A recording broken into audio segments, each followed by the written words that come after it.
నమస్తే, నేను మీ శివకృష్ణ బోరాడ.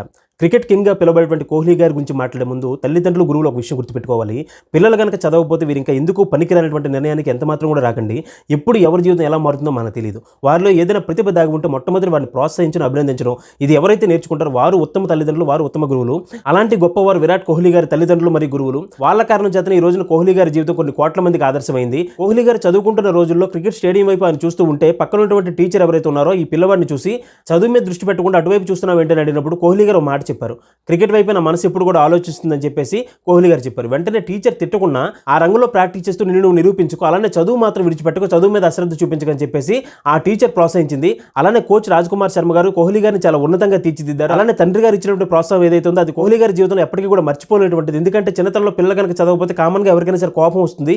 కానీ తండ్రి గారు ఏంటంటే ఈ పిల్లవాడిలో ఉన్న ప్రతిభను గుర్తించి ఈ పిల్లవాడిని క్రికెట్ వైపు ఆసక్తి ఎక్కువగా చూపిస్తున్నాడు కాబట్టి ఆ రంగంలో రాణించేటట్టు ఆయన్ని తీర్చిదిద్దాలని చెప్పి లాయర్గా వర్క్ చేస్తున్నటువంటి ప్రేమ్నాథ్ కోహ్లీ గారు ఈ విరాట్ కోహ్లీ గారిని ఎల్లప్పుడూ కూడా ప్రోత్సహిస్తూ ముందుకు తీసుకుని వచ్చారు. క్రికెట్ టీంలోకి అవకాశం లభించాలంటే ఖచ్చితంగా లంచం ఇవ్వాలని చెప్పి కొంతమంది అధికారులు ఇతన్ని అడిగినప్పుడు కోహ్లీ గారి తండ్రి గారు చెప్పిన సమాధానం ఏంటంటే, నా పిల్లవాడికి లంచం కట్టి అందులో చేర్చాల్సినటువంటి అవసరం నాకు ఎంత మాత్రం కూడా లేదు. అలాంటి తప్పుడు పని నేను ఎప్పుడు కూడా చేయను. తన యొక్క ప్రతిభ చేత అంతా నిరూపించుకొని చాలా ఉన్నతమైనటువంటి స్థితిలో ఏదో ఒక రోజు నాకు కొడుకుంటాడని చెప్పేసి ఆ తండ్రి చెప్పడం జరిగింది. ఆ తండ్రి చెప్పినటువంటి మాటను బలంగా విశ్వసించినటువంటి కోహ్లీ గారు నిరంతరం కూడా ప్రాక్టీస్ చేస్తూ తనను తాను తీర్చిదిద్దుకుంటూ ఈ రోజున క్రికెట్ చరిత్రలో కింగ్ గా నిలిచారు ఆయన. అదే విధంగా ఎటువంటి క్రీడా రంగంలో ఉన్నా సరే ఫిట్నెస్ అనేది చాలా అవసరం కాబట్టి ఆ ఫిట్నెస్ కోసం తనకి ఇష్టమైనటువంటి ఆహార పదార్థాలు ఏవైతే ఉన్నాయో వాటన్నింటిని కూడా విడిచిపెట్టి తను ఫిట్ గా ఉండడం కోసం, ఆరోగ్యంగా ఉండడం కోసం ఏదైతే ఆహారం అవసరం అటువంటి ఆహార పదార్థాలు మాత్రమే స్వీకరిస్తూ ఎంత అవసరం అంత మాత్రమే తింటూ నిరంతరం కూడా జిమ్ చేస్తూ నిరంతరం కూడా ప్రాక్టీస్ చేస్తూ ప్రపంచంలోనే అత్యంత గొప్ప ఫిట్నెస్ కలిగినటువంటి క్రీడాకారులు ఒకరిగా తనకంటూ ఒక ప్రత్యేక స్థానాన్ని సంపాదించుకోవడం ఆయన పడ్డ కష్టానికి నిదర్శనం.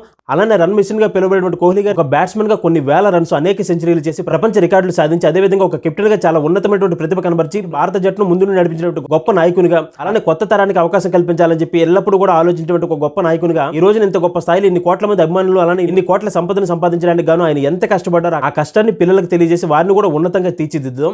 అదేవిధంగా సినిమా స్టార్స్ని కావచ్చు, క్రికెటర్స్ని కావచ్చు, మరి ఎవరైనా కావచ్చు గుడ్డిగా అనుకరించొద్దని చెప్పి వారిని ఆదర్శంగా తీసుకొని వారి రోజున ఇంత గొప్ప స్థాయిలో ఉండడానికి ఎంత శ్రమించారో, ఎంత కష్టపడ్డారో ఆ కష్టాన్ని మనం ఆదర్శంగా తీసుకొని మనం కూడా ఏదో ఒక రోజున చాలా గొప్ప స్థాయిలో ఉండాలని చెప్పి అలాంటి బలమైనటువంటి సంకల్పాలను పిల్లలకు చిన్నతనం నుంచి కూడా తెలియజేద్దాం. అలానే ఒకానొక సందర్భంలో మ్యాచ్ మరికొద్ది సేపట్లో ప్రారంభమవుతుందనగా తండ్రి మరణించినటువంటి వార్త తెలుసుకుని ఒక పక్క బాధ, మరో పక్క బాధ్యత రెండింటిని కూడా గుర్తు చేసుకుంటూ తన కొడుకుని గొప్ప స్పోర్ట్స్మెన్ గా చూడనటువంటి తన యొక్క తండ్రి ఆకాంక్ష నెరవేర్చాలని చెప్పి ఆ యొక్క క్రికెట్ మ్యాచ్ లో మంచి స్కోర్ చేసి తన తండ్రికి నివాళులు అర్పించారు.